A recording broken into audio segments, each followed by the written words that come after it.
Rritja e çmimit të karburantit është reflektuar edhe në sektorin e transportit publik në Elbasan. Drejtuesit e linjave ndërqytetase pohojnë se edhe pse dalin me humbje, aktualisht nuk e kanë rritur çmimin e biletës, por nga ana tjetër kanë përgjysmuar flotën e mjeteve në qarkullim.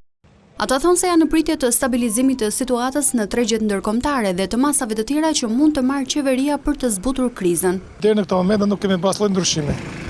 Në këtë moment, tani më vonë jemi duke full nga xhepër për momentin, po presim në masë. Dita nësë nga kanë njoftuar së lloj masë. Na thanë gjëja do ta ulin me 1000 lekë të gjëja për kompensim, po s'kemi as lloj shpresë. Edhe herën e parë nuk na thanë. Sot nuk ka marrë 25.000 lekë nga Durrësi, më koi 40.000 du naftë. Po kosto është rritur këtë 40% konsumi nafta. Po mbas naftës rritet edhe tjerat.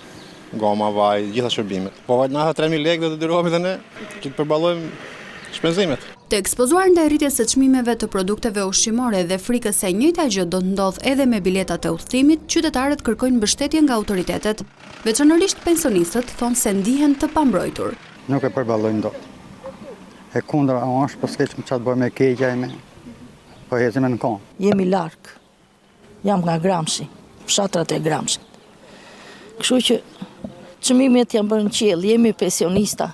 Aq marrim, po dëmton shumë se ne 2 pleqë jemi në shtëpi. Qytetarët i friksojnë faktit se kjo valë shtrenjtimi nuk do t'ulet as kur lufta të përfundojë.